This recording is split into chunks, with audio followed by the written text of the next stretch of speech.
राष्ट्रिय जनसांस्कृतिक महासंघ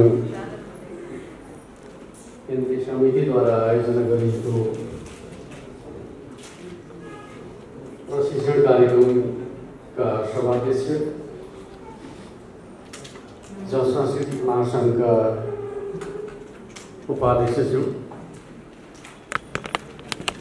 महासंघका इन्चार्ज तथा पार्टीका केन्द्रीय सदस्यज्यू, संस्कृति विभागका प्रमुख तथा हाम्रो पार्टीका स्थायी कमिटीका सदस्य कमरेड रघु पन्तज्यू, प्रशिक्षण कार्यक्रममा सहभागी हुनुभएका तपाईँ सम्पूर्ण कमरेडहरूमा सबभन्दा पहिले त म तपाईहरु सबैलाई आफ्नो तर्फबाट र पार्टी केन्द्रीय कमिटी नेकपा एमालेको तर्फबाट हार्दिक स्वागत गर्न चाहन्छु, अभिवादन व्यक्त गर्न चाहन्छु। कमरेडले आफ्नो संगठनका तर्फबाट विभिन्न विषयमा प्रशिक्षित हुने योजनाका साथ यो प्रशिक्षणका कार्यक्रमको आयोजना गर्नुभएको छ र मैले तपाईहरुका बीचमा के विषयमा स्पष्ट पार्दा उपयुक्त होला भन्ने सन्दर्भमा इन्चार्ज कमरेडले केही विषयहरू टिप्पण गर्न दिनुभएको छ।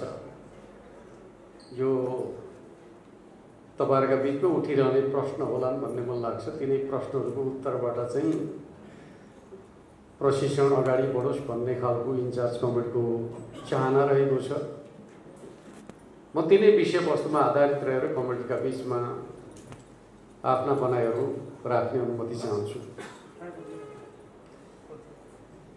सबभन्दा पहिलो कुरा, हामीले संविधान सभाबाट संविधान निर्माण गरिसकेपछि नेपालको राजनीतिको डिस्कोर्स चेन्ज भयो भन्ने निष्कर्षका आधारमा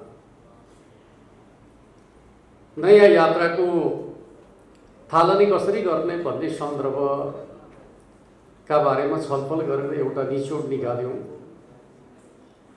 त्यो निचोड हामीले पार्टीको 9 राष्ट्रिय महाधिवेशनका समयमा निकालेका थियौं। त्यो के थियो भन्दाखेरि संविधान निर्माण गर्दासम्म नेपाली कांग्रेससँग हाम्रो सहकारी आवश्यक छ, किनकि यो परिवर्तनको एउटा साझेदार नेपाली कांग्रेस पनि हो। उसलाई साथमा लिएर नै हामीले संविधान सभाबाट संविधान निर्माण गर्नुपर्छ।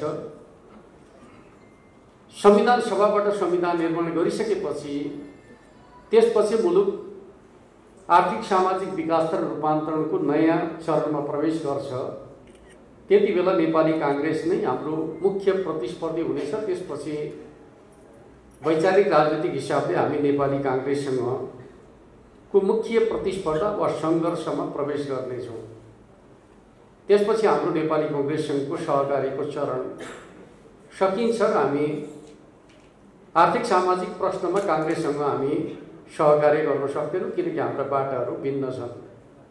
यो मान्यताका आधारमा हामीले निष्कर्ष निकाल्यौं। अब आर्थिक सामाजिक विकास र रूपान्तरणको प्रश्नमा कांग्रेस जुन बाटो हिँड्न खोज्छ हामी त्यो बाटोमा हिँड्न चाहदैनौँ, वा हामी जुन बाटोमा हिँड्न चाहन्छौँ कांग्रेस त्यो बाटोमा हिँड्न चाहदैन।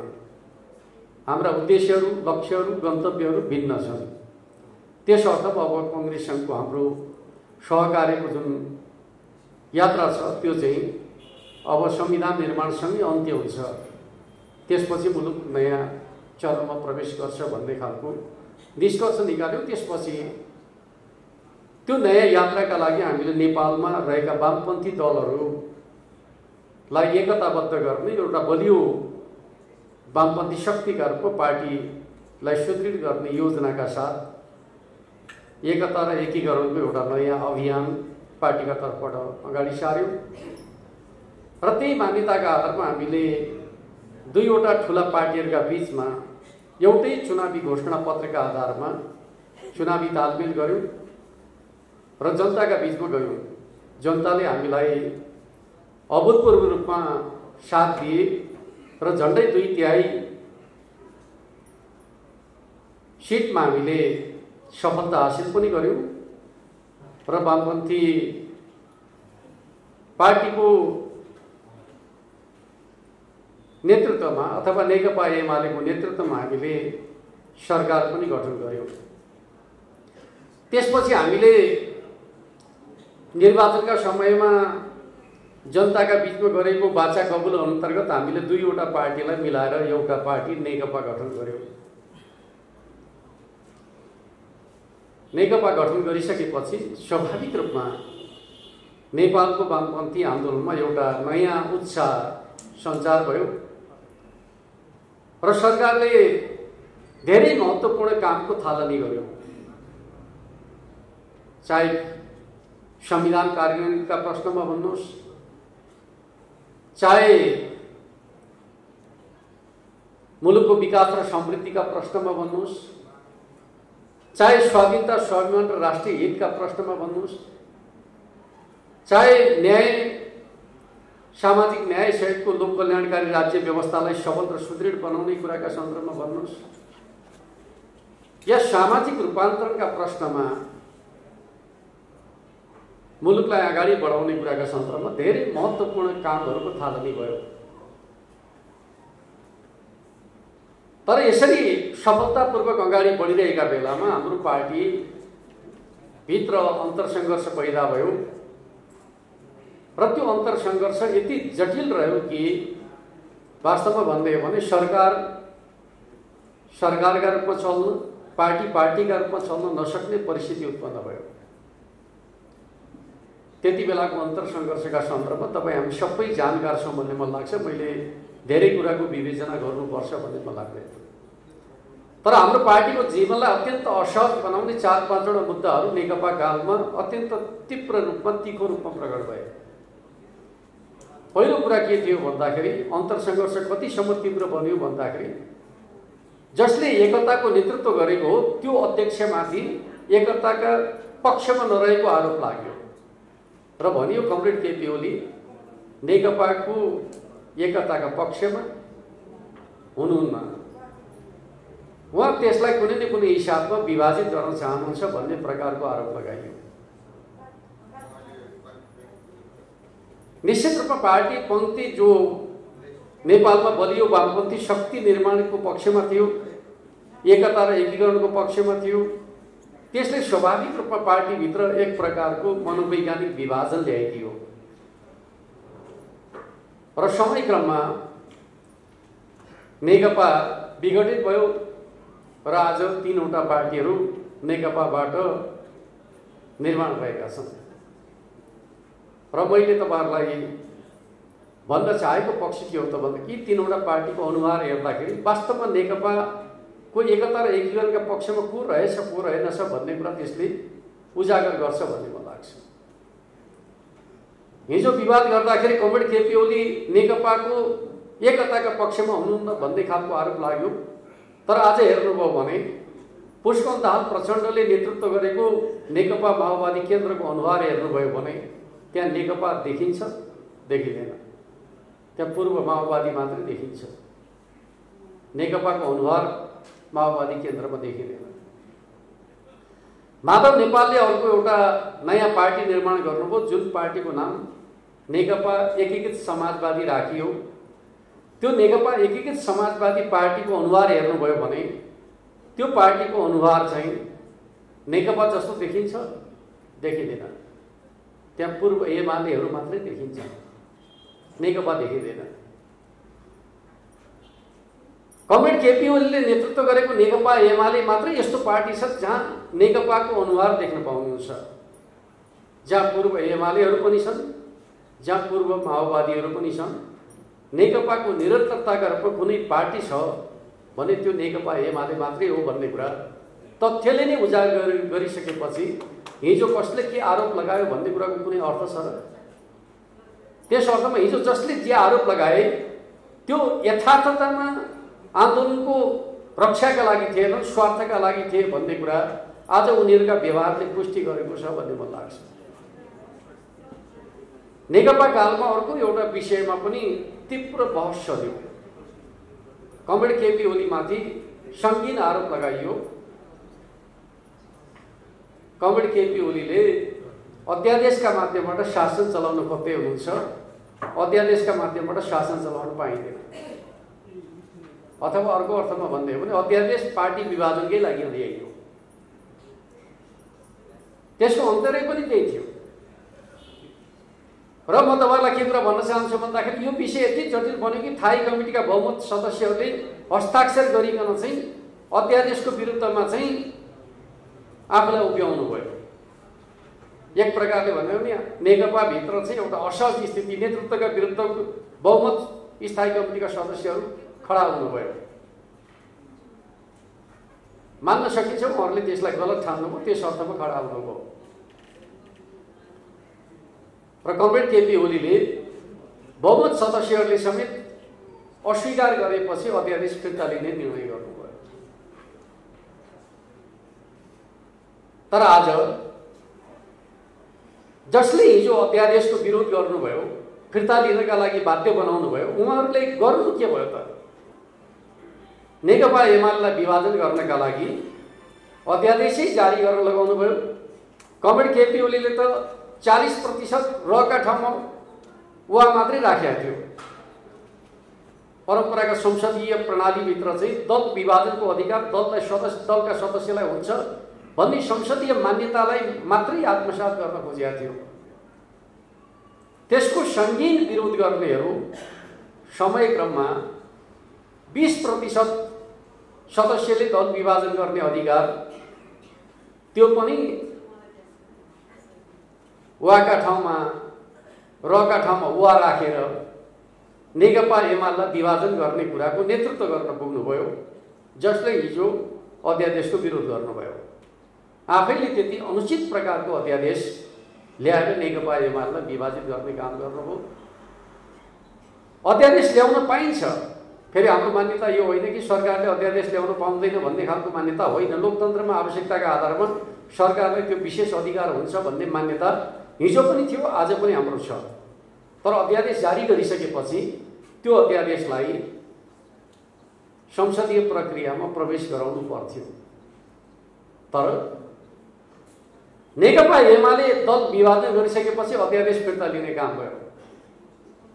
त्यस अर्थमा हिजो उहाँहरूले अध्यादेशले शासन गर्न पाइँदैन, अध्यादेश ल्याउनुको उद्देश्य नेकपा विभाजन गर्नु हो, यो काम गलत हो, पार्टी विभाजन गर्ने कुरा लोकतन्त्रका विपक्षमा हुन्छ भन्ने नेताहरू नेकपा एमालेलाई विभाजन गर्न चाहिँ अग्रसर रहिसकेपछि हिजो नेकपा कालमा उहाँहरूले उठाएका मान्यताहरू के जायज रहेछन् त? के निस्वार्थ रूपमा उहाँहरूले त्यो कुराको पैरवी गरे हो रहेछ त? होइन रहेछ। अर्थात् त्यो पनि स्वार्थ कुण्ठाका आधारमै गरिएको विरोध रहेछ भन्ने कुरा चाहिँ समयले प्रमाणित गर्यो भन्ने मलाई लाग्छ। किनकि जब जसले त्यसको नेतृत्व गर्छ उसैले त्यसलाई आत्मसात गर्न सक्दैन भने नेकपा कालमा सञ्चालन गरिएका ती अन्तरसङ्घर्षको अर्थ के रह्यो? र त्यस्तो विषय म तपाईँहरूलाई सुनाउन चाहन्छु। नेकपा कालमा सबभन्दा धेरै हामीलाई गाँजेको र एक प्रकारले मानसिक रूपमा विभाजित बनाएको अर्को विषय थियो एमसीसी प्रकरण। एमसीसी प्रकरणमा के भनियो भन्दाखेरि यो राष्ट्रघाती सम्झौता हो, संसदमा टेबल गर्न हुँदैन भनेर चाहिँ पार्टीभित्र ठुलो बहस चलाइयो। त्यति बेला पार्टी अध्यक्ष केपी शर्मा ओलीको मान्यता थियो एउटा सरकारले गरिसकेको सम्झौता सरकारले नै अस्वीकार गर्नु उचित हुँदैन। अस्वीकारै गर्ने हो भने पनि संसदबाट अस्वीकार गर्नु राम्रो हुन्छ। स्वीकार अस्वीकार गर्ने कुरा दलहरूको अधिकारको कुरा हो, संसदको अधिकारको कुरा हो, सरकारले रोकेर राख्न मिल्दैन भन्ने मान्यताका आधारमा उहाँले शेरबहादुर देउवा र प्रचण्डको नेतृत्वको सरकारले गरेको सम्झौतालाई संसदमा टेबलका लागि लिएर जानुभयो। तर सभामुखले एमसीसी सम्झौता टेबल गर्न अस्वीकार गर्नुभयो। जबसम्म दलहरूका बिचमा सहमति हुँदैन म टेबल गर्दिनँ भन्नुभयो। र भाषा त धेरै भावनात्मक थियो, बरु म झुन्डिन तयार छु, संसदमा टेबल हुँदैन भन्नुभयो। तर पछि के भयो? जसले त्यति चर्को विरोध गर्यो पार्टीभित्र नेकपा रहँदाखेरि चाहिँ एमसीसीका बारेमा त्यति चर्को विरोध गर्नेहरू अन्ततगत टेबल गर्ने कुराका लागि अग्रसरता पनि उनीहरूले नै लिए। सभामुखलाई टेबल गराउनका लागि अनुरोध गर्ने काम कसले गर्यो भन्दाखेरि पुष्पकमल प्रचण्ड र माधव कुमार नेपालहरूले नै गर्नुभयो। र एमसीसी सम्झौताका बारेमा यति गम्भीर महत्त्वको विषयमा हामीलाई छलफलमा भाग लिने वातावरण बनाइदिनुहोस् भनेर हामीले सरकारसँग अनुरोध गर्दाखेरि हामीलाई छलफलमा भाग लिने वातावरण तयार नगरिकन चाहिँ हात उठाएर पास गर्ने काम कसले गर्नुभयो त भन्दाखेरि जसले हिजो पार्टीभित्र चाहिँ त्यो विषयलाई अगाडि सारेर सिङ्गो पार्टीलाई विभाजित गर्ने काम गर्नुभयो, उहाँहरूले नै एमसीसी पास गर्ने कुराको नेतृत्व गर्नुभयो।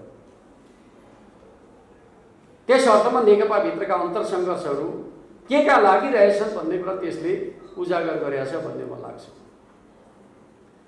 अर्को विषय, नेकपाभित्र प्रतिनिधि सभाको विघटन अत्यन्त गम्भीर आपत्तिजनक विषयका रूपमा प्रस्तुत गर्ने काम भयो। के भनियो त भन्दाखेरि यो प्रतिनिधि सभा विघटनको काम संविधान विरोधी काम, लोकतन्त्र विरोधी काम भन्ने अर्थमा त्यसलाई चित्रण गर्ने खालको काम गरियो र भनियो के त भन्दाखेरि प्रतिनिधि सभाको विघटन प्रतिगमन हो भनियो। जबकि त्यति बेलाको हाम्रो मान्यता के थियो भने प्रतिनिधि सभा विघटन आफैमा समस्या होइन, नेकपाभित्रको अन्तरसङ्घर्षको बाइ प्रोडक्ट मात्रै थियो।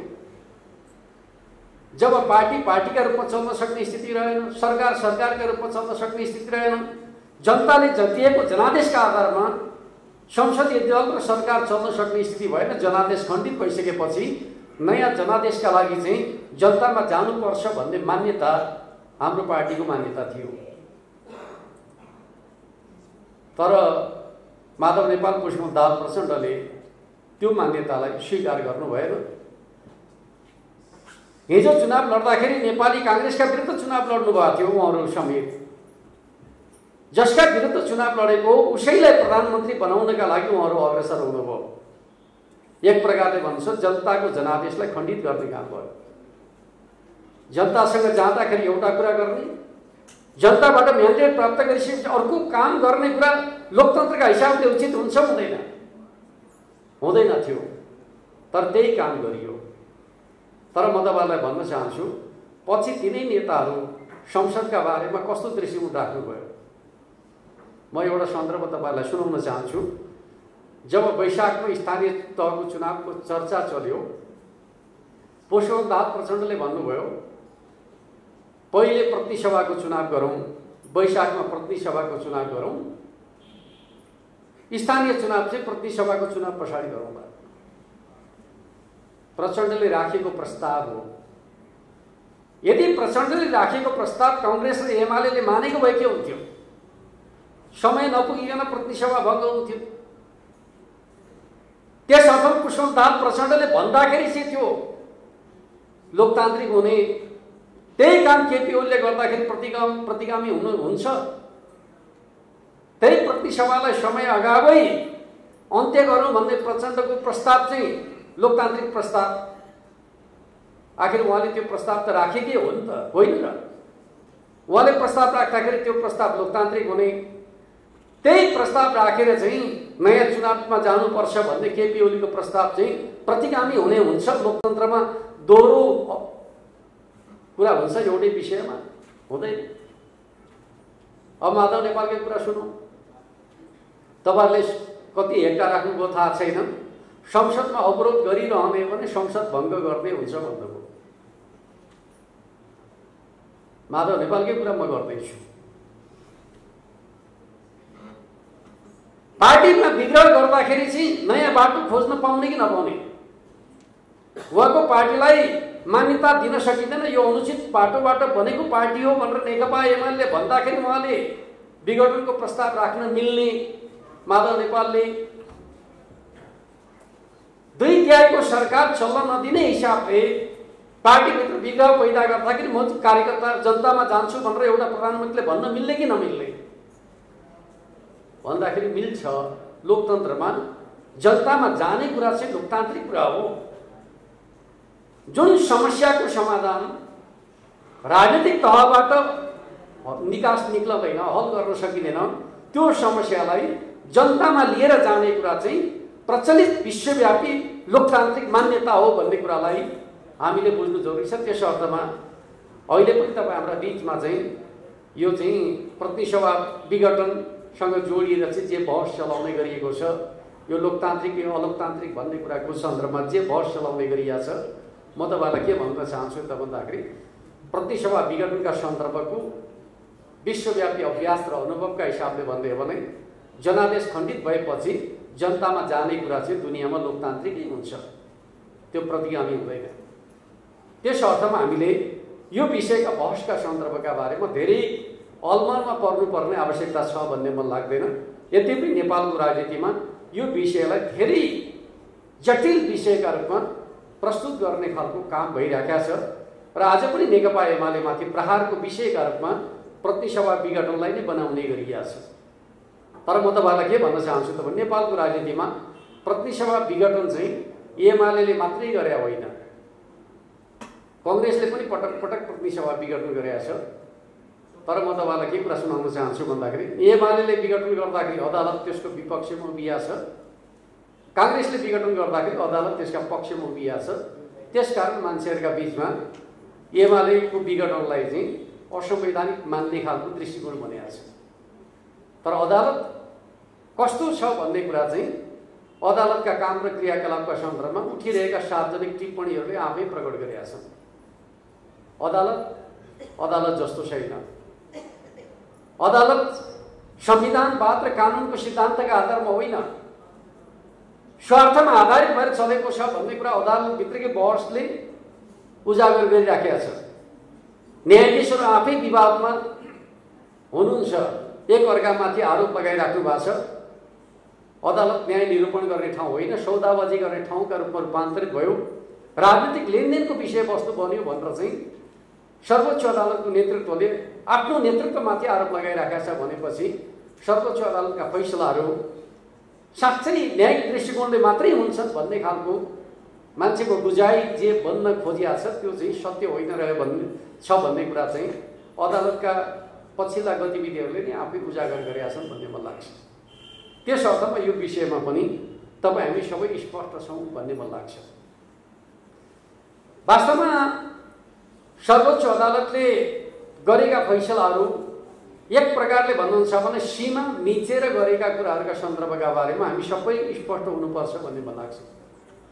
हुन त सर्वोच्च अदालतले संविधानको पालना भएन भन्ने कुराको आरोप हामीलाई लगायो। हामीले असहमतिका बावजुद सर्वोच्चको फैसलालाई मान्ने कुरा गर्दै आएका छौँ, असहमति राखेका छौँ तर मानेका छौँ, किनकि हामीले चाहिँ मुलुकको लोकतन्त्रभित्र चाहिँ सर्वोच्च अदालतलाई कानुनको अन्तिम व्याख्या गर्ने ठाउँका रूपमा कबुल गरिसकेका छौँ। चित्त नबुझे पनि त्यसका फैसलाहरू चाहिँ वैध हुन्छन् भन्ने मान्यताका आधारमा हामीले मानेका छौँ। यद्यपि त्यसप्रतिको राजनीतिक असहमति हाम्रो छँदैछ, हामीले त्यसप्रति असहमति जनाएकै छौँ।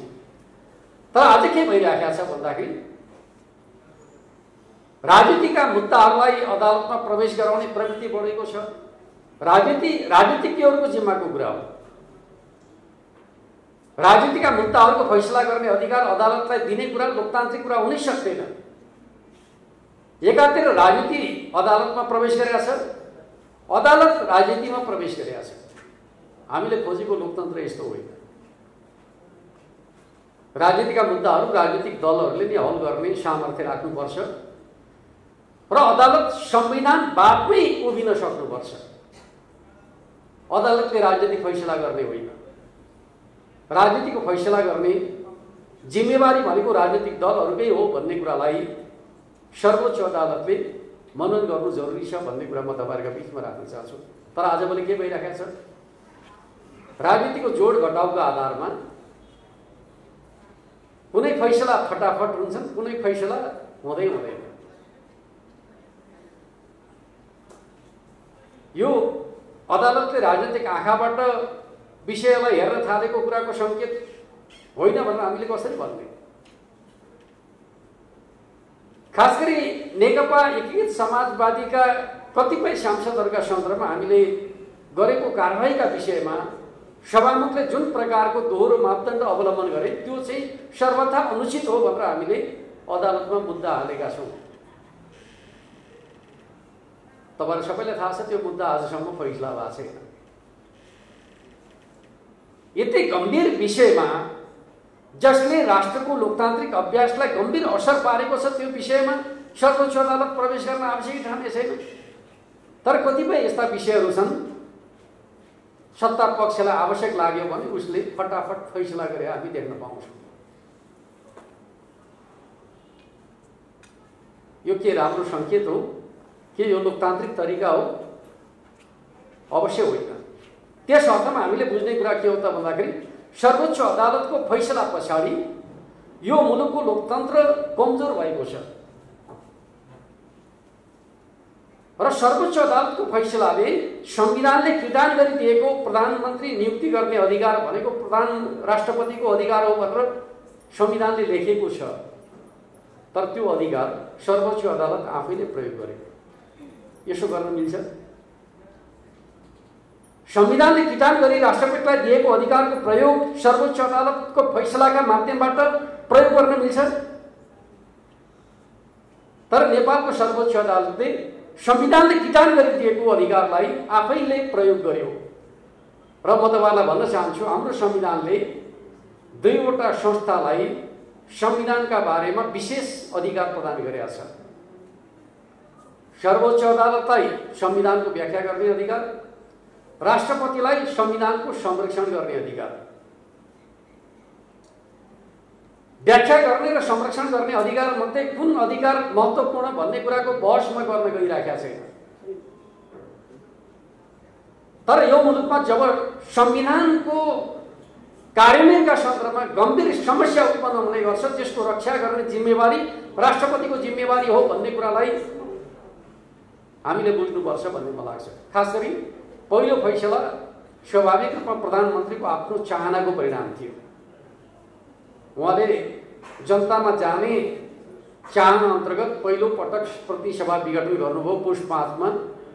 त्यो चाहिँ विशुद्ध रूपमा भन्दै हो भने प्रधानमन्त्रीले आफ्नो विवेकको प्रयोग गरेर गरेको विघटन थियो। तर दोस्रो पटकको विघटनको कुरा गर्नुहुन्छ भने कस्तो स्थिति उत्पन्न भयो राष्ट्रपतिका समक्ष भन्दाखेरि दुईटा प्रस्ताव राष्ट्रपति समक्ष प्रस्तुत भए। एउटा प्रस्ताव दलहरूको तर्फबाट बहुमत प्राप्त व्यक्तिलाई प्रधानमन्त्रीका रूपमा सिफारिस गरियो। दलहरूको तर्फबाट बुझ्नुभयो? नेकपा एमाले र नेकपा के अरे जनता समाजवादी पार्टी दुईवटा दल मिल्दाखेरि चाहिँ स्पष्ट बहुमत प्राप्त हुन्थ्यो। हाम्रो संविधानले चाहिँ दलहरूका तर्फबाट गरिएको सिफारिसलाई स्वीकार गर्थ्यो। त्यस अर्थमा चाहिँ कमरेड केपी ओलीले प्रस्तुत गरेको प्रस्ताव दलीय प्रणाली अन्तर्गतको बहुमत प्राप्त प्रस्ताव थियो। त्यो चिज राष्ट्रपतिको टेबलमा पुगेको थियो जसले केपी ओलीलाई प्रधानमन्त्रीका रूपमा नियुक्ति गर्न माग गरेका थियो। अर्कोतिर शेरबहादुर देउवाका तर्फबाट बहुमत सांसदहरू तर दलीय हिसाबले भन्नुहुन्छ भने अलग अलग दलका जुन दलका तर्फबाट चाहिँ केपी ओलीलाई प्रधानमन्त्रीका रूपमा प्रस्ताव गरिएको छ त्यही दलका सांसदहरूले शेरबहादुर देउवालाई प्रधानमन्त्रीका रूपमा सिफारिस गरेको अवस्था थियो। र हाम्रो लोकतन्त्र संसदीय लोकतन्त्र हो, दलीय लोकतन्त्र हो भन्ने मान्यताका आधारमा निर्दलीय सिफारिसलाई राष्ट्रपतिले चाहिँ संविधान सम्मत मान्नु भएन। आखिर संरक्षकको हिसाबले यो संविधान सम्मत छैन भन्ने लागेपछि उहाँले संविधानको रक्षा उहाँको कर्तव्य हो भन्ने अर्थमा त्यो प्रस्तावलाई उहाँले स्वीकार गर्न सक्नु भएन। अर्कोतर्फ चाहिँ दलका तर्फबाट बहुमत प्राप्त प्रस्ताव त्यही दलका सदस्यहरूले अर्कोलाई प्रधानमन्त्रीका रूपमा सिफारिस गरिसकेपछि त्यो दल बहुमतमा रहँदै पनि सदस्यहरूको चाहिँ सम्मति छैन भन्ने कुराको उहाँलाई अनुभूति भयो। त्यस अर्थमा दुवै प्रस्तावले विधि सम्मत छैनन्। आफ्ना दलका सदस्यहरूको विश्वास जित्न सकेका छैन, अर्को संसदीय प्रणाली अन्तर्गत छैन भन्ने कुरा ठानेपछि दुवै प्रस्ताव अस्वीकृत गरिदिनु भयो। उपधारा 5 अन्तर्गत सरकार गठन हुन नसक्ने भएपछि संविधानले स्वतः विघटनको बाटो देखाउँछ। त्यस अर्थमा दोस्रो पटकको विघटन कसैले गरे विघटन होइन। राष्ट्रपतिले दुवै प्रस्तावलाई अस्वीकार गरेपछि संविधानले देखाएको विघटन हो। त्यस अर्थमा अहिले दुई पटक विघटन भन्ने कुरा जे आउँछ त्यो दुई पटक विघटन होइन। एउटा विघटन चाहिँ विघटन गरेर चुनावमा जान खोजेको कुरा साँचो कुरा हो। दोस्रो विघटन चाहिँ दुवै प्रस्ताव चाहिँ हाम्रो संसदीय व्यवस्थाको नम्स अन्तर्गत नभएको तथ्यलाई आधार बनाएर संविधानको संरक्षकका हिसाबले राष्ट्रपतिले चाहिँ अस्वीकार गरेको अवस्थामा स्वतः विघटनमा गएको अवस्था हो भन्ने कुरालाई बुझ्नु जरुरी छ।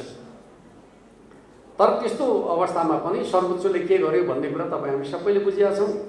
त्यसपछि के भयो त भन्दाखेरि आज नेपालको लोकतान्त्रिक राज्य व्यवस्था कति कमजोर भएको छ भन्दाखेरि अदालत जस्तो छैन, संसद जस्तो छैन, सरकार जस्तो छैन। जनताका नजरमा यी तीनवटै संस्था कमजोर भएका छन्। जब जनताको नजरमा लोकतन्त्रका यति महत्त्वपूर्ण संस्थाहरू प्रतिको आस्था र विश्वास गुम छ, लोकतन्त्र कमजोर हुन्छ। त्यसर्थ मैले बेला बखत भन्ने गरेको छु, त्यो के हो त भन्दाखेरि नेपालका राजनीतिक दलहरू व्यवस्था विरोधी आन्दोलनका च्याम्पियन जस्ता भएका छौँ। राज्यका विरुद्धको विद्रोहमा हामी राजनीतिक दलहरू अत्यन्त सफल छौँ। राणाशाही विरुद्धको आन्दोलनमा पनि दलहरूले सफलता हासिल गरे। निरङ्कुश पञ्चायतका विरुद्धको आन्दोलनमा पनि दलहरूले मिलेर निरङ्कुश पञ्चायती व्यवस्थाको अन्त्य गरे, सफलता हासिल गरे। राजतन्त्र विरोधी निरङ्कुश राजतन्त्र विरोधी आन्दोलनमा पनि दलहरू मिलेर सफलता हासिल गरे। यो साँचो कुरा हो। तर दुनियाँमा एउटा राजनीतिक क्रान्ति पछाडि युग बदलिन्छ। नेपालमा तीनवटा ठुला राजनीतिक परिवर्तन पछाडि हामीले समाजलाई बदल्न सकेका छैनौँ। त्यस अर्थमा हाम्रो कमजोरी कहाँ छ त भन्दाखेरि समाजलाई बदल्ने कुरामा छ। कम्युनिस्ट घोषणा पत्र प्रकाशित गर्दाखेरि कार्ल मार्क्सले अत्यन्त महत्त्वका साथ उल्लेख गरेको एउटा सन्दर्भ छ, त्यो म तपाईँलाई सुनाउन चाहन्छु।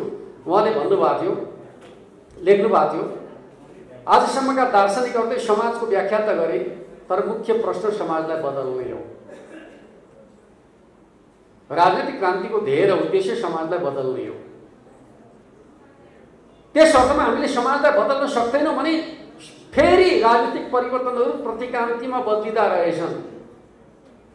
7 साल 17 सालका रूपमा, 46 साल 58 59 सालका रूपमा प्रतिगमनमा बदलेको तितो अनुभव हामीले बेहोरेका छौँ।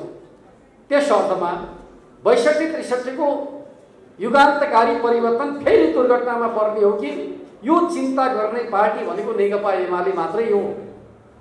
आज 5 दलीय गठबन्धन जुन बाटो हिँडिरहेको छ त्यो लोकतन्त्रको रक्षाको बाटो होइन, लोकतन्त्रलाई सङ्कटमा लैजाने बाटो हो भन्ने कुरालाई तपाईँ हामी सबैले बुझ्नु जरुरी छ भन्ने कुरा म तपाईँहरूका बिचमा राख्न चाहन्छु।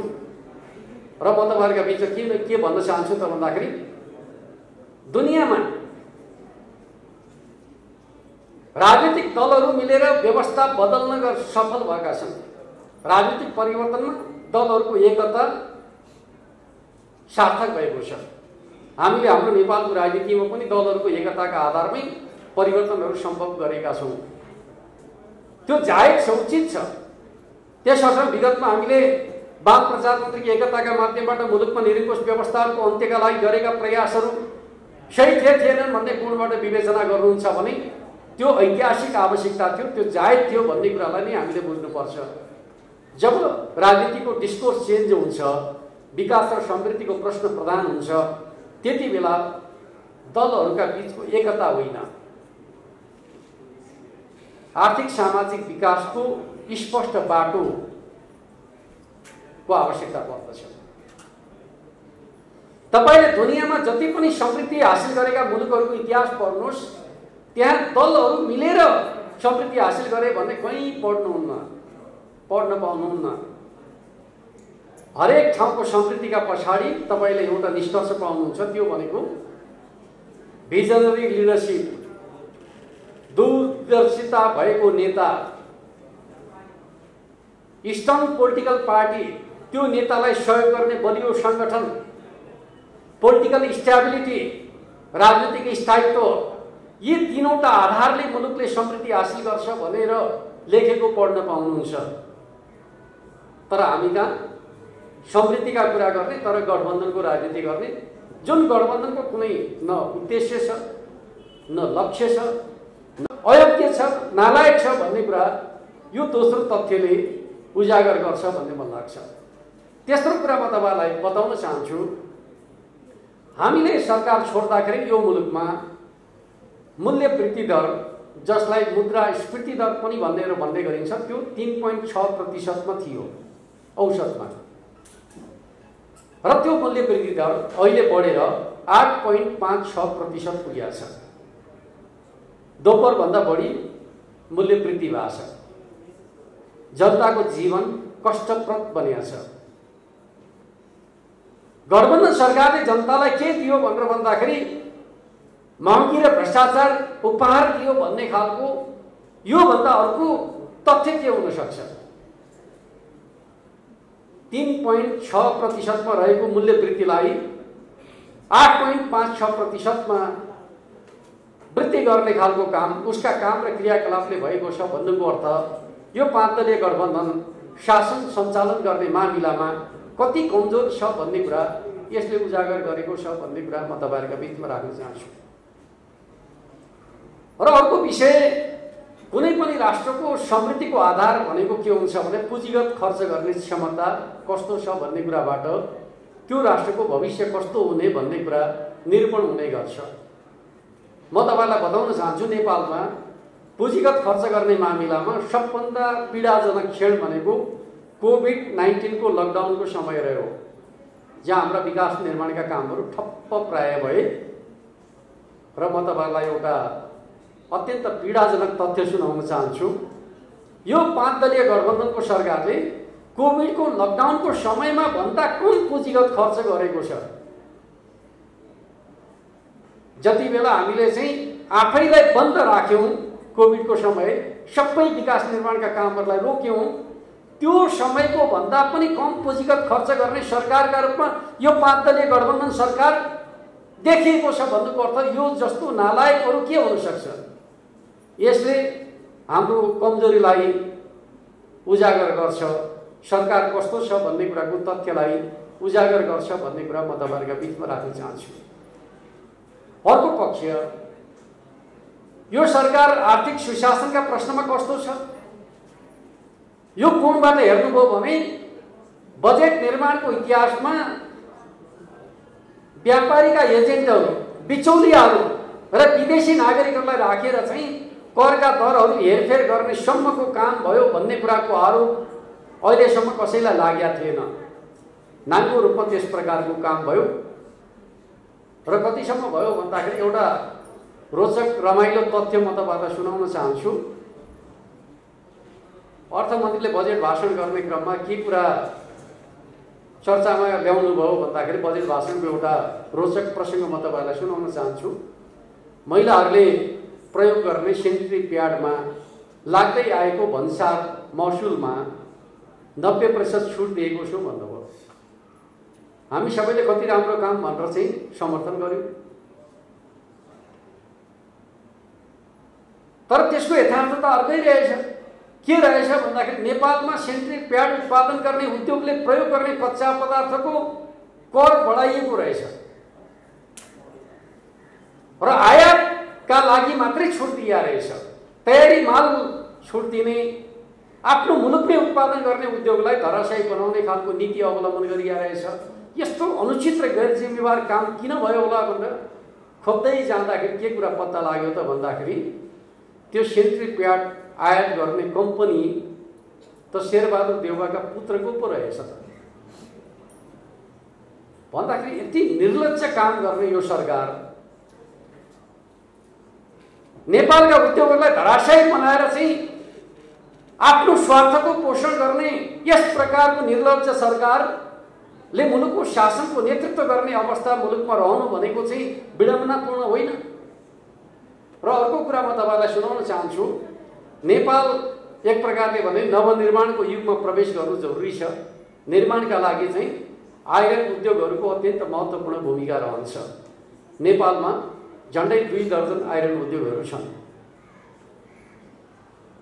आइरन उद्योगहरूले दुई थरी कच्चा पदार्थको प्रयोग गर्छन्। एउटा प्लेट आइरनको प्रयोग गर्छन्, अर्को स्पन्ज आइरनको प्रयोग गर्छन्।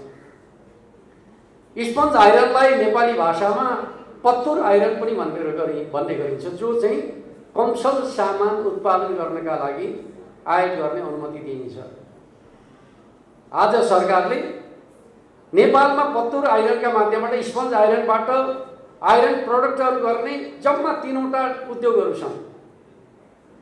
ती उद्योगलाई चाहिने कच्चा पदार्थमा यति धेरै छुट दिने खालको काम गर्यो कि हामी कहाँ त कुनै मोनिटरी सिस्टम त के अरे अनुगमनको प्रणाली त व्यवस्थित छैन।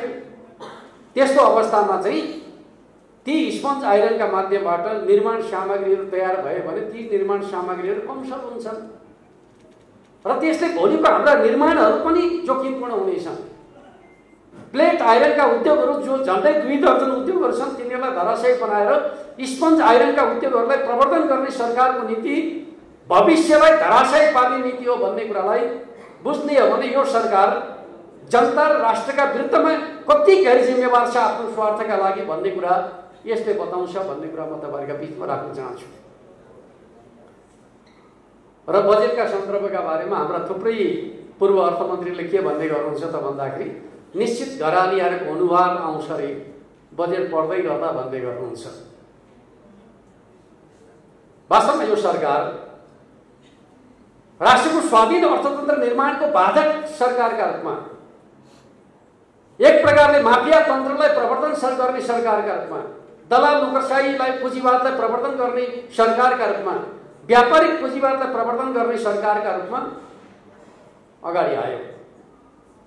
यो सरकारको नेतृत्वमा मुलुकको अर्थतन्त्रको विकास सम्भव छैन। हामीले चाहेको समाजवादको आधार तयार गर्ने जुन लक्ष्य लिएको छ संविधानले, त्यसका लागि यो मुख्य बाधक बनेर आएको छ भन्ने कुरालाई तपाईँ हामी सबैले बुझ्नु जरुरी छ भन्ने कुरा म तपाईहरुका बीचमा राख्न चाहन्छु। र अन्त्यमा म तपाईहरुसँग भन्न चाहन्छु, वास्तवमा हामीले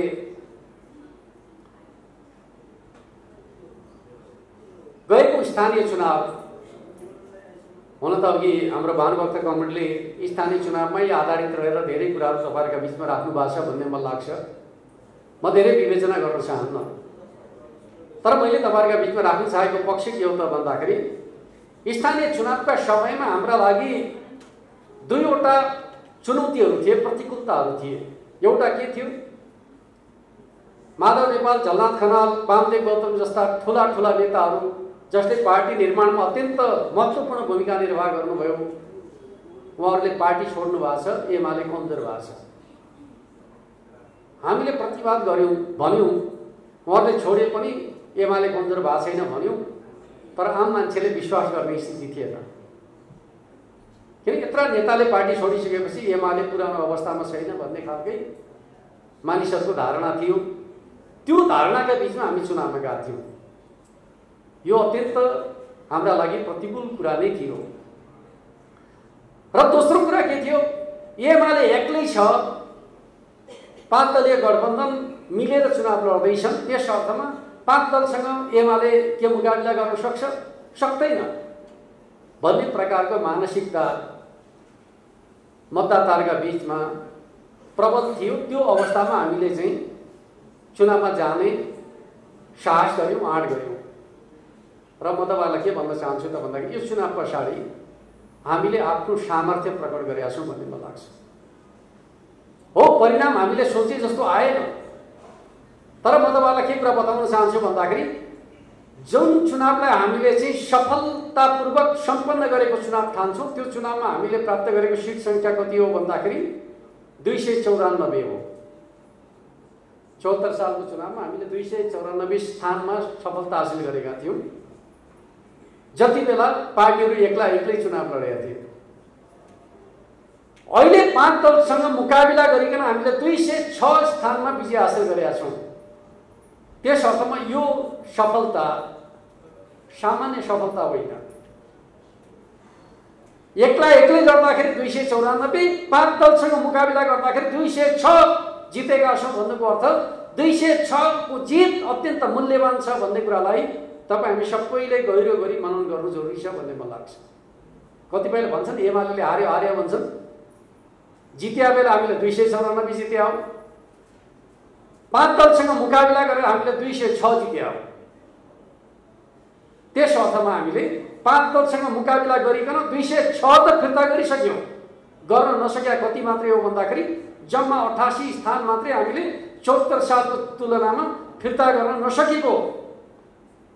त्यो 84 स्थान हामीले फिर्ता गर्न किन नसक्या भन्ने कुराका सन्दर्भमा हामीले समीक्षा गर्दाखेरि के पायौँ त भन्दाखेरि 3वटा कारणले गर्दाखेरि हामीले सोचे जस्तो परिणाम ल्याउन सकेनौँ। पहिलो कारण त हामीभित्रको आन्तरिक एकता, अझ त्यसलाई भन्नुहुन्छ भने कार्यकर्ताहरूको आकांक्षाको व्यवस्थापन। यसपटकको चुनावमा के भयो भन्दाखेरि एउटा मिठो नारा लाग्यो, हामी सबै उत्साहित भयौँ। त्यो नारा के थियो? टिकट पाए जितेर देखाउँछु, नपाए जिताएर देखाउँछु। कार्यकर्ताकै बीचबाट आयो, एक प्रकारको नेकपा एमालेको नारा बन्न पुग्यो। हामीले ठान्यौँ यो वास्तवमा एमाले भावना भने यही हो भन्ने कुरा ठान्यौँ। तर चुनावमा जाँदाखेरि कस्तो भयो त भन्दाखेरि टिकट पाउने त खुसी नै भए, नपाउनेहरू चाहिँ पार्टी जिताउने अभियानमा जसरी लाग्नु पर्थ्यो लाग्न सकेका देखिएन। र 3 खालका प्रवृत्तिहरू देखा परे। अझ त्यसलाई भन्दाखेरि 4 थरी पनि भन्न सकिन्छ। एक थरी त पार्टीले गरेका फैसला शिरोधार्य गर्न लाग्नुभयो। वास्तवमा उहाँहरूले चाहिँ जे भनेको छ त्यो कुरालाई नै व्यवहारमा लागू गर्नुभयो। उहाँहरूका बारेमा धन्यवादै भन्नुपर्छ, आलोचना गर्ने विषय रहेन। अरू 3 खालका प्रवृत्ति कस्ता रहे त भन्दा एउटा प्रवृत्ति पार्टीले टिकट दिएन भने घरमा गएर सुतेर बस्ने, प्रचारमा लानका लागि बडा अनुनय विनय गर्नुपर्ने, फलानु घटेको छैन भन्ने बित्तिकै जनताका बीचमा त नकारात्मक सन्देश त गइहाल्यो। यो खालको प्रवृत्ति चाहिँ कार्यकर्ताका बीचमा प्रकट भयो कमजोरीका रूपमा। अर्को खालको प्रवृत्ति कस्तो रह्यो? प्रचारमा हिँडेको छ, भाषण गर्न दिए भाषण पनि गरेकै छ, तर यसो चिया खाँदा खाना खाँदा छलफल गर्दाखेरि के भन्छ, पार्टीले चाहिँ बलियो उम्मेदवारलाई टिकट दिएन क्यारे, लाग्न त लागिहाल्छ, जित्न त गाह्रै छ भन्दै चर्चा गर्दै हिँडिरहेको छ। त्यो समर्थन हो कि विरोध हो भन्ने कुरो त बुझ्न सकिन्छ नि त। प्रमाण जुटाउने हो भने भाषण गरे पनि देखिन्छ, तर उसका क्रियाकलापहरूले भोट बढ्ने होइन, घट्या छ। र तेस्रो प्रवृत्ति कस्तो रह्यो त भन्दाखेरि मैले भने पार्टीले केरेन के देखाइदिन्छु भनेको छ, विद्रोहका लागि आफै अग्रसर भएको छ, वा अरू कसैलाई उकासेको छ, वा विरोधीसँग साँठगाँठ गरेको छ। यस्तो खालको प्रवृत्ति पनि देखा पर्यो। यदि यो प्रवृत्तिलाई हामीले समयमै नियन्त्रण गर्न सकिया भए झन्डै झन्डै भन्नुहुन्छ भने 1 भोटदेखि लिएर चाहिँ 500 भोटको अन्तरमा हामीले चाहिँ 80-90 वटा सिट गुमाएका छौँ।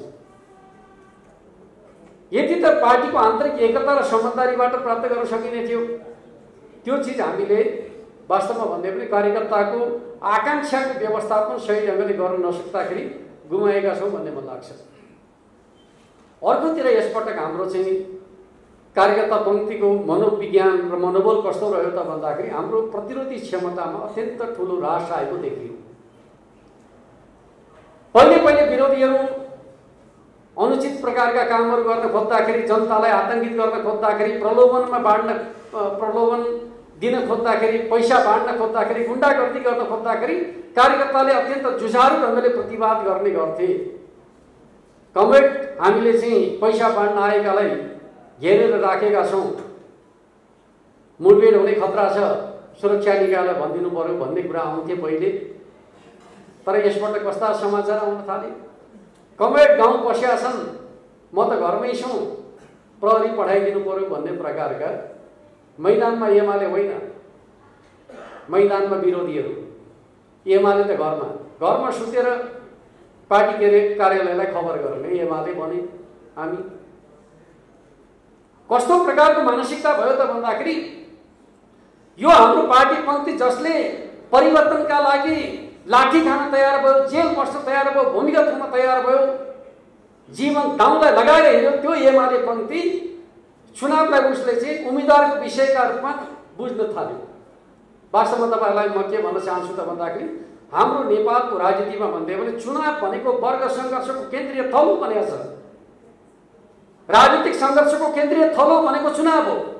किन भन्दाखेरि दुनियाँका क्रान्तिले चाहिँ क्रान्ति पछाडिको नेतृत्व निरूपण गर्छ। युरोपेली क्रान्ति पछाडिको नेतृत्व कसको भन्दाखेरि पुँजीपति वर्गको। अक्टोबर समाजवादी क्रान्तिले क्रान्ति पछाडिको नेता को भन्दाखेरि सर्वहारा श्रमजीवी वर्ग। नयाँ जनवादी क्रान्तिले क्रान्ति पछाडिको नेता को भन्दाखेरि किसान मजदुर एकतामा आधारित त्यसको नेतृत्व गर्ने कम्युनिस्ट पार्टी शासनको नेता भन्ने कुराको निरूपण गरे हुन्छ। तर हाम्रो 62-63 को परिवर्तनले नेता को भन्ने कुराको निरूपण गरेका छैन। नेतृत्वको प्रश्न चुनावबाट हल हुने गर्छ। यदि हामीले हाम्रो क्रान्तिलाई पूर्णतामा लाने हो भने नेतृत्वको प्रश्नलाई हल गर्नका लागि चुनावमा सफलता हासिल गर्नु जरुरी छ। त्यस अर्थमा चुनाव सामान्य चुनाव होइन। नेपालमा हुने चुनाव भनेको राजनीतिक क्रान्तिलाई पूर्णतामा लैजाने चुनाव हो भन्ने अर्थमा चाहिँ हामीले बुझ्न सक्नु पर्थ्यो र चुनावलाई उम्मेदवारको विषय होइन, चुनावलाई पार्टीको विषय, क्रान्तिको विषय, सामाजिक परिवर्तनको धेरै उद्देश्यका लागि चुनावमा सफलता हासिल गर्नुपर्छ भन्ने प्रकारको मान्यतालाई गौरवगति आत्मसात गर्न सक्नु पर्थ्यो। त्यो हुन नसक्दाखेरि चाहिँ चुनाव कस्तो भयो त भन्दाखेरि उम्मेदवारको विषय जस्तो बन्यो, सामूहिक विषय बन्न सकेन। त्यस अर्थमा म तपाईलाई के भन्न चाहन्छु त भन्दाखेरि अब हामीले आउने चुनावलाई कसरी अगाडि बढाउने भन्ने कुराका सन्दर्भका बारेमा सोच्दाखेरि चाहिँ पहिलो कुरा त हामीले पार्टीभित्रको आन्तरिक एकतालाई मजबुत बनाउने हो भने अहिले हामीले जे सफलता हासिल गरेका छौं त्यसमा उल्लेख्य वृद्धि गर्न सक्छौं। दोस्रो कुरा हाम्रो प्रतिरोधी क्षमतालाई वृद्धि गर्ने हो भने जनमतमा हामीले उल्लेख्य वृद्धि गर्न सक्छौं। र तेस्रो कुरा हामीले तटस्थ मतदातालाई विगतको चुनावमा प्रभावित गर्न सकेनौं। अब हाम्रो योजना तटस्थ मतदातालाई प्रभावित गर्ने योजनाको बन्यो भने अहिलेको परिणाममा हामीले उल्लेख्य वृद्धि गर्न सक्छौं। किनकि हिजो त हाम्रो पार्टीको कस्तो छ भन्ने प्रश्न खडा भएको थियो। आज त हाम्रो पार्टी माधव नेपाल, झलनाथ खनाल, वामदेव गौतमका कारणले कमजोर भएको छैन भन्ने कुराको तथ्य त उजागर भयो नि त। म तपाईलाई सुनाउन चाहन्छु, माधव नेपाल सहित रहँदाखेरिको पार्टीले ल्याएको भोट कति थियो भनेर भन्दाखेरि 33% भोट ल्याएको थियो।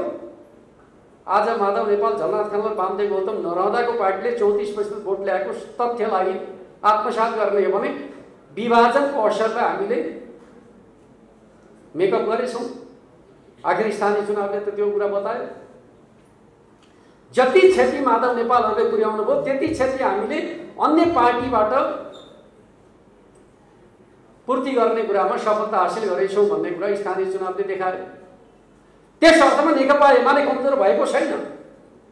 नेकपा एमाले हिजोभन्दा ज्यादा बलियो भएको छ भन्ने कुरा स्थानीय चुनावका माध्यमबाट प्रकट भइसकेपछि अब हामीले चाहिँ तटस्थ मतदातालाई प्रभावित गर्ने सामर्थ्य राख्छौं। र म तपाईलाई अर्को कुरा बताउन चाहन्छु, यसपटक चुनावमा कांग्रेसले बडा चालाखीपूर्ण स्ट्र्याटेजी अवलम्बन गरेछ। 3 प्रकारको रणनीति अख्तियार गर्यो। जहाँ कांग्रेस बलियो छ त्यहाँ एक्लै चुनाव लड्ने नीति बनायो र भन्यो एमालेसँग तिमीहरू मिल्न पाउँदैन। एक्लै चुनाव लड्यो र सफलता हासिल गर्यो।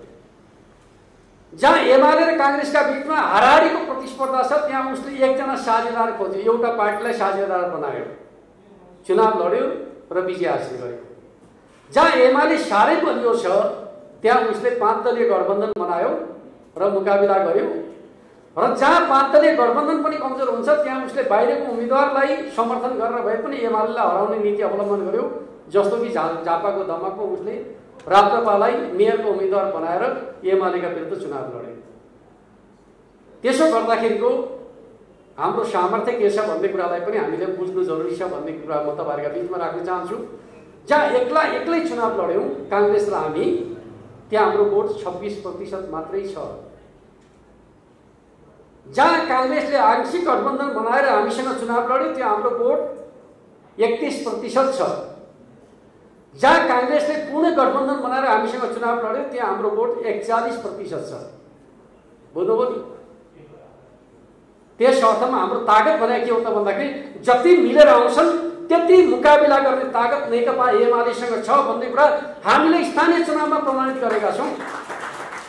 त्यस अर्थमा गठबन्धनसँग डराउने भन्ने खालको कुरा भने चाहिँ यो जनमतको सच्चाइलाई नबुझ्ने कुरा हो। त्यस अर्थमा म तपाईँलाई के भन्न चाहन्छु त भन्दाखेरि जति बलियो बनेर आउँछन् प्रतिद्वन्द्वीहरू मुकाबिला गर्नका लागि तयार हुने हो भने त्यो सामर्थ्य एमाले भित्र छ भन्ने कुरालाई तपाईँ हामी सबैले बुझ्नु जरुरी छ भन्ने कुरा म तपाईँहरूका बिचमा राख्न चाहन्छु। र यो पनि कस्तो छ भन्दाखेरि एक्लै लडेको ठाउँ काङ्ग्रेस 20% मात्रै हो, जहाँ हामीले 26% भोट ल्याएका छौँ।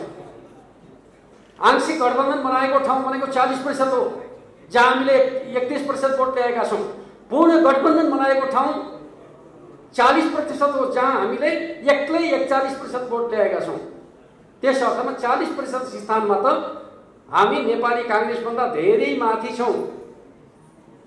त्यस अर्थमा अहिले कतिपय कमेन्टलाई लाग्छ के भन्दाखेरि एमाले 70 हुन्छ भन्ने प्रकारको मिडियामा आइराखेका मिडियाबाजी सुन्दाखेरि कतै गठबन्धन भएन भने एमाले बर्बाद पो हुन्छ कि भन्ने खालको जे चिन्ता छ त्यो तथ्यसँग मेल खाँदैन। त्यस अर्थमा म तपाईँलाई बताउन चाहन्छु यसपटकको चुनावको अर्को एउटा ट्रेन्ड पनि छ, जुन ट्रेन्डलाई पनि हामीले विश्लेषण गर्नु जरुरी छ भन्ने मलाई लाग्छ।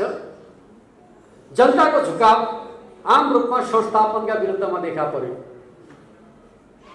र अहिले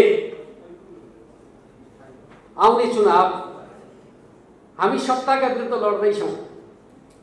जनताको रुझान सत्ताका विपक्षमा रह्यो र त्यो सत्तासँग हामी चुनाव लड्दैछौँ जुन सत्ता असफल भएको छ।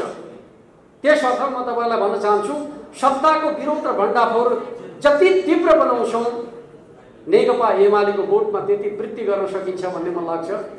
र अन्त्यमा म तपाईँहरू सबैसँग अनुरोध गर्न चाहन्छु, आग्रह गर्न चाहन्छु, राष्ट्रिय जनसांस्कृतिक महासंघ जनताको मनोविज्ञानलाई परिवर्तनका पक्षमा ल्याउने एउटा महत्त्वपूर्ण आन्दोलन, जागरणको नेतृत्व गर्ने आन्दोलन, युग नयाँ दिशामा जाँदैछ भन्ने कुराको सन्देश दिने आन्दोलन, समाजलाई बाटो देखाउने सामर्थ्य कसले राख्छ भन्दाखेरि कवि कलाकार साहित्यकारहरूले अलिकति समाजभन्दा अगाडि बढेर चाहिँ बाटो देखाउने सामर्थ्य राख्छन्। राजनीतिले प्रदान गरेको राजनीतिक कार्यदिशाको दिशाबोधलाई जनभाषामा प्रस्तुत गर्ने सामर्थ्य स्वाभाविक रूपमा यो क्षेत्रको रहेको हुन्छ। त्यस अर्थमा म तपाईँलाई बताउन चाहन्छु समाजको विद्रोहको समयमा तपाईँहरूले आफ्नो आन्दोलनका तर्फबाट समाजलाई व्यवस्था विरोधी आन्दोलनमा जसरी परिचालित गर्ने कुरामा सफलता हासिल गर्नुभयो, भूमिका खेल्नुभयो, अब राष्ट्र निर्माणको नयाँ आन्दोलनमा तपाईँहरूले आफ्नो भूमिकालाई त्यही रूपमा प्रस्तुत गर्नु जरुरी छ भन्ने कुरा म तपाईँहरूका बिचमा राख्न चाहन्छु। परिस्थिति बदलेको छ तर हाम्रो जिम्मेवारी बदलेको हामीले अनुभूति गर्न सकेका छैनौँ। त्यस अर्थमा म तपाईँलाई बताउन चाहन्छु अबको राजनीतिले निर्धारित गरेको कार्यभारका आधारमा हामीले अब समाजलाई दोहोऱ्याउने नयाँ सोच र मान्यताका आधारमा हाम्रा सिर्जनाहरू अगाडि आउनुपर्छ, जसले समाजमा एउटा नयाँ राष्ट्रिय मनोविज्ञानको निर्माण गर्छ। त्यो राष्ट्रिय मनोविज्ञान नयाँ समृद्ध समुन्नत राष्ट्र निर्माणका लागि हुनेछ। र वास्तवमा हाम्रो पार्टीले समृद्ध नेपाल सुखी नेपालीको राष्ट्रिय आकांक्षाभित्र समाजवादको आधार तयार गर्ने जुन अठोट र सङ्कल्प गरेको छ त्यो अठोट र सङ्कल्पलाई पुरा गर्नका लागि राष्ट्रिय जनसांस्कृतिक महासंघ अग्र मोर्चामा उभिनुपर्छ। तपाईँहरूको यो प्रशिक्षण कार्यक्रमले त्यो दिशातर्फ आफूलाई उभ्याउनका लागि तयार गर्नेछ भन्ने कुरा म तपाईँहरूका बिचमा राख्दै यो कार्यक्रमको पूर्ण सफलताको कामना गर्दै अर्को कार्यक्रममा जानुपर्ने भएका कारणले गर्दाखेरि मैले धेरै विषयवस्तुमा प्रवेश नगरिकनै यति नै कुरा राखेर आफ्नो भनाइलाई अन्त्य गर्न चाहन्छु। हस्त धन्यवाद। अभिवादन। महत्त्वपूर्ण भनाइको लागि हार्दिक आभार व्यक्त गर्दछु। मायाको चिनो प्रदान गरिदिनु हुन सभाध्यक्षज्यूलाई हार्दिक अनुरोध गर्दछु। यसपछि हामी साङ्गीतिक कार्यक्रम र